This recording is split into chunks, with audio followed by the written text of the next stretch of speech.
ಆ ರಂಗನಾಥ ಸ್ವಾಮಿ ನಮ್ಮ ತಂದೆಯವರಿಗೆ ಅವರ 59 ಇಲ್ಲ 61 62ನೇ ಇಸ್ವಿನಲ್ಲಿ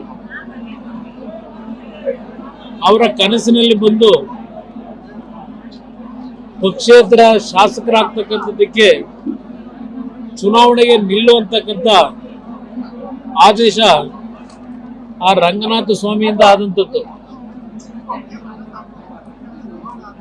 ಅದರ ಜೊತೆಯಲ್ಲಿ ಇವತ್ತಿನ ಈ ಒಂದು ಕಾರ್ಯಕ್ರಮದಲ್ಲಿ ಕಳೆದ 18ನೇ ತಾರೀಕಿನಂದು ನಾನು ನನ್ನ ತಾಯಿ ಅಂತ ಹೇಳೋದಿಲ್ಲ, ನಮ್ಮೆಲ್ಲರ ತಾಯಿ ಅಂತಕ್ಕಂಥದ್ದನ್ನ ಹೇಳ್ತೇನೆ. ಅವರು ನಮ್ಮನ್ನ ಅಗಲಿಕೆ ಆದಂಥದ್ದೇನಿದೆ, ಅಗಲಿಕೆಯ ನಂತರ ಸುಮಾರು 2 ದಿನಗಳ ಕಾಲ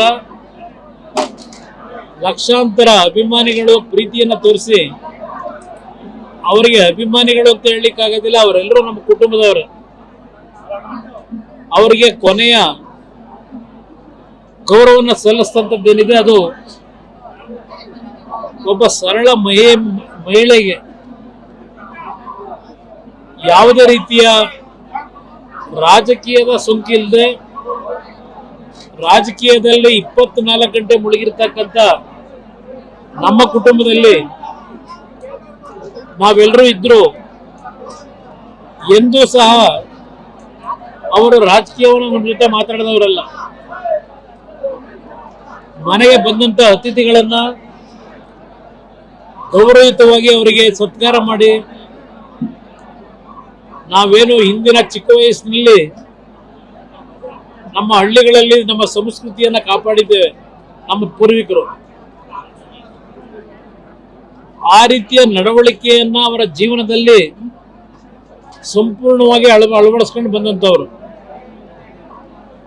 ಅದರ ಹಿನ್ನೆಲೆನೇ ಬಹುಶಃ ಒಬ್ಬ ಮಹಿಳೆ ಯಾವುದೇ ರೀತಿಯ ಅಧಿಕಾರವನ್ನ ಬಯಸದೆ ಪ್ರಧಾನಮಂತ್ರಿಗಳ ಸ್ಥಾನಕ್ಕೆ ಹೋದಂತ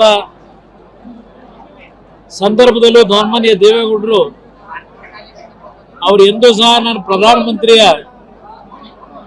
ಧರ್ಮಪತ್ನಿ ಅಂತಕ್ಕಂಥ ಭಾವನೆಗಳಿರಲಿಲ್ಲ ಅವರಿಗೆ. ಆ ಸಂದರ್ಭದಲ್ಲೂ ಸಾಮಾನ್ಯವಾದ ಜೀವನವನ್ನೇ ಅವರು ಅವರ ಜೀವನದುದ್ದಕ್ಕೂ ಆ ಬದುಕನ್ನ ಕಂಡಿದ್ದಾರೆ.